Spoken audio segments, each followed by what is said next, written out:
On a quiet morning in April 1865, as a black-draped train rolled slowly through the countryside toward Washington, D.C., thousands of Americans stood silently along the tracks. Hats were removed, flags hung low. Inside one of the cars lay the body of Abraham Lincoln. History would remember this moment as a tragedy, a martyr's farewell, a nation in mourning. But almost no one stopped to ask a more uncomfortable question. What kind of country had this man truly died trying to hold together? Because beneath the speeches, the monuments, and the carefully polished national memory was another America. An America built through contradiction, violence, ambition, and erasure. An America whose rise was neither clean nor inevitable, but astonishing, brutal, and deeply human. This is that story. When the United States declared independence in 1776, it did not emerge as a fully formed nation. It was an idea stitched together by compromise and fear. 13 colonies suspicious of one another, united less by shared values than by a shared enemy. The words "all men are created equal" were written by men who owned other men, and they knew it. Letters from the era show that the hypocrisy was not accidental. It was tolerated because confronting it threatened wealth, unity, and power. From the beginning, the American experiment balanced ideals in one hand and economic reality in the other, and when forced to choose, reality usually won. The land itself told a similar story. Long before Europeans arrived, North America was alive with nations that had governed themselves for centuries.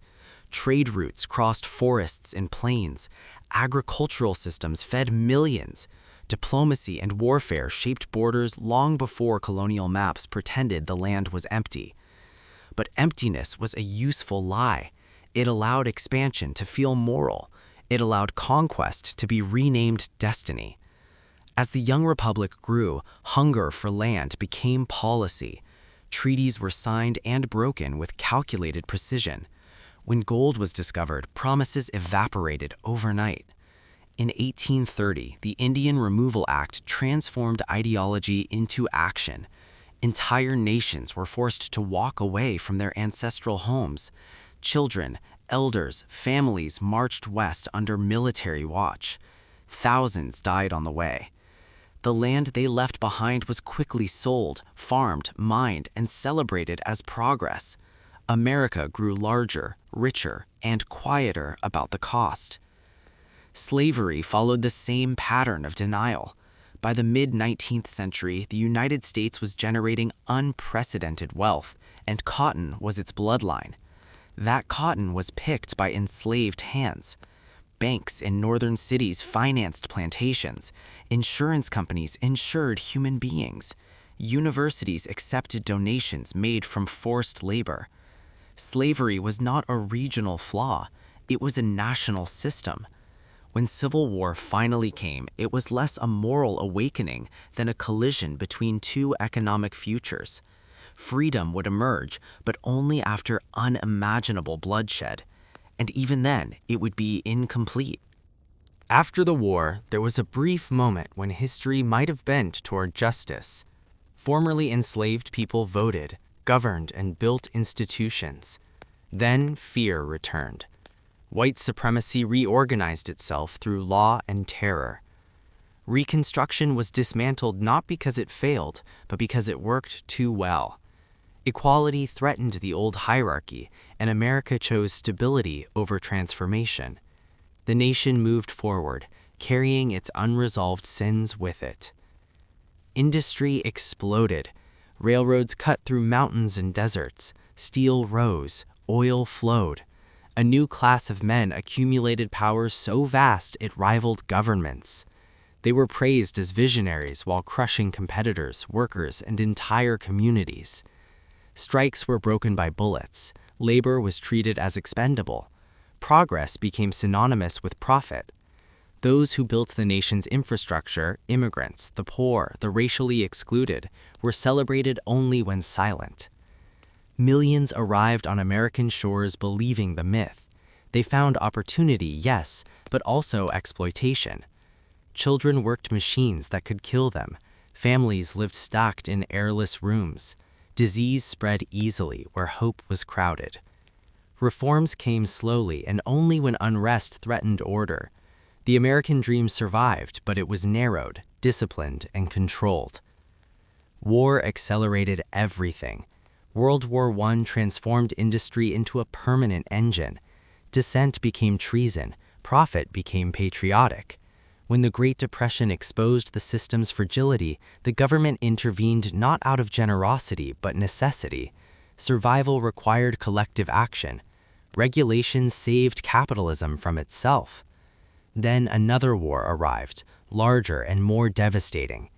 America emerged dominant, wealthy, and convinced of its moral authority, even as it imprisoned its own citizens out of fear. In the decades that followed, power moved quietly. Coups were organized abroad. Democracies were undermined when they threatened economic interests. At home, surveillance expanded. Loyalty was questioned. Protest was monitored. Freedom remained, but with conditions. When citizens demanded civil rights, they were met with resistance, violence, and eventually reluctant reform. Progress came not as a gift, but as a concession. By the time the modern era arrived, the United States was unmatched in influence and deeply divided in identity. Corporations shaped law, money shaped politics. Technology connected the world while watching it. The country that began as an experiment became a system, powerful, creative, contradictory, and unfinished. This is not a story of heroes or villains alone. It is a story of choices made again and again, often under pressure, often in fear. It is the story of how a nation became what it is. The contradictions did not fade with time. They hardened. As the 20th century moved forward, the United States learned how to manage its image as carefully as it managed its power. Public memory became selective. Certain stories were elevated, polished, repeated until they felt inevitable. Others were quietly buried under paperwork, classified files, and distraction. After World War II, Americans were told they had saved the world, and in many ways they had. Fascism had been defeated at enormous cost, yet victory created a new problem. What does a nation built for war do when peace threatens its momentum? The answer was found quickly. Peace would be managed, not embraced. The economy that had thrived on tanks and bombers would not be allowed to slow. Instead, the enemy would change. Communism became less a political theory and more a symbol. It represented disorder, loss of control, and the fear that workers might demand too much. This fear justified almost anything. Intelligence agencies expanded in secrecy and scope. The Central Intelligence Agency was born into a world where accountability was considered a weakness. Operations were hidden not only from the public, but often from elected officials themselves. Power learned how to operate in the dark. In Iran, a prime minister who believed his country should control its own oil was removed. In Guatemala, a government that dared challenge a fruit company was overthrown. In both cases, Americans at home heard almost nothing. Newspapers spoke vaguely of instability, of necessary action. Democracy was praised while being quietly undermined. The language was softened, but the outcomes remained harsh. As the Vietnam War escalated, another illusion collapsed. Americans watched their government lie openly, repeatedly. Body counts replaced strategy. Young men were drafted to fight a war few understood. Protests spread across campuses and cities. Trust eroded. When the Pentagon Papers revealed years of deception, the shock was not that officials had lied, but how casually they had done it. The end ended not in victory, but in exhaustion, and once again America turned inward, trying to recover its sense of purpose. The 1970s exposed corruption at the highest level. Watergate showed that no office was immune to abuse. A president resigned. Faith in institutions wavered but did not disappear. Many wanted to believe it was an anomaly, not a symptom. Then came the turn toward markets. Regulation was framed as an obstacle. Wealth was redefined as virtue. Taxes on the rich were cut in the name of growth. Unions weakened. Manufacturing jobs vanished overseas. The economy grew, but stability shrank. For a while, cheap credit and consumer goods filled the gap. Debt replaced wages. Advertising replaced community. Identity became something to purchase. Technology accelerated everything. Information became instant, then overwhelming.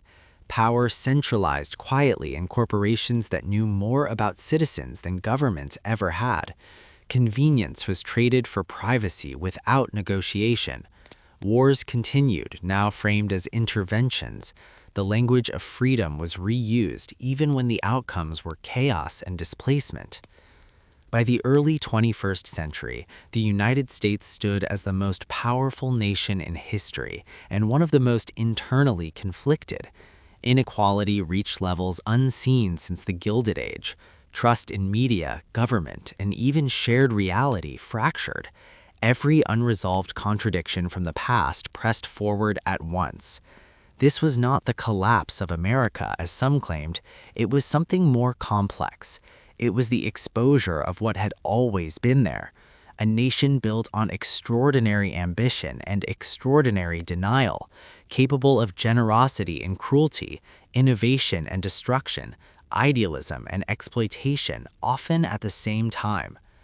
History, when told honestly, does not comfort, it clarifies.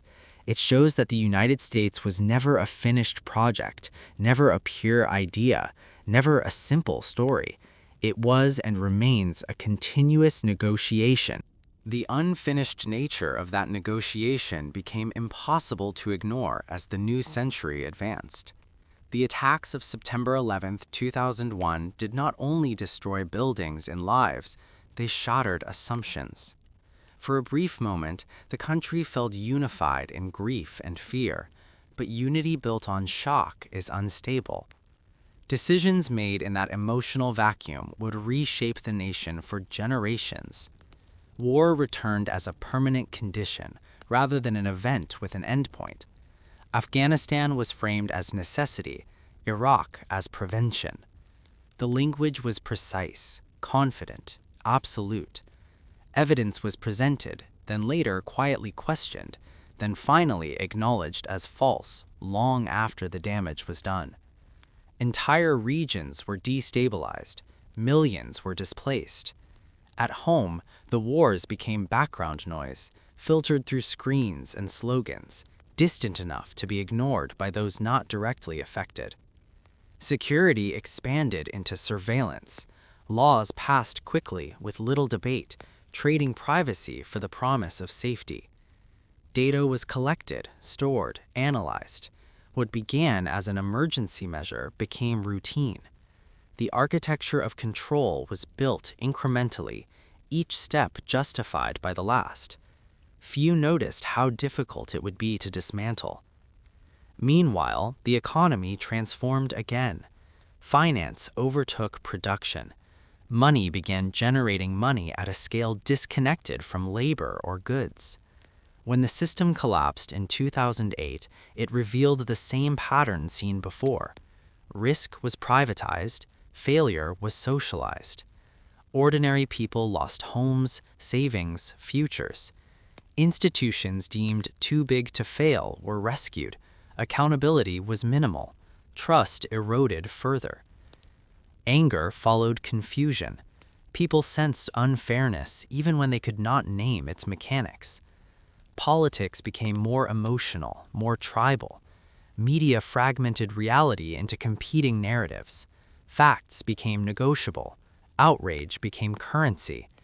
Algorithms rewarded extremity, not accuracy.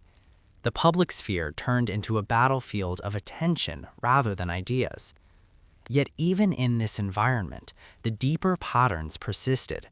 Race, class, and power continued to shape outcomes. Policing, incarceration, healthcare, and education all reflected histories that had never been fully addressed. When protests erupted after repeated incidents of state violence, they were framed as disorder rather than desperation. The cycle repeated.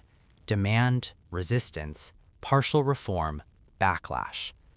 Through it all, the myth endured. The idea that America was exceptional, not because of what it did, but because of what it claimed to represent. This belief was powerful. It allowed contradictions to coexist without resolution. It allowed people to love an ideal while ignoring its costs. But history does not disappear when ignored. It accumulates. It presses forward. It resurfaces in moments of crisis, asking questions that can no longer be postponed. Who benefits? Who decides? Who pays? And who is remembered? The astonishing truth is not that America failed to live up to its ideals, but that it continued to invoke them while repeatedly redefining who they applied to. Expansion of rights came not as a natural progression, but as a response to pressure. Progress was not automatic, it was contested at every step. This does not make the story meaningless, it makes it human. Nations, like people, are shaped as much by what they avoid as by what they confront. The United States became powerful by mastering resources, narratives, and systems. Whether it becomes just depends on something far less certain: the willingness to face its own history without flinching. Because the past is not behind America.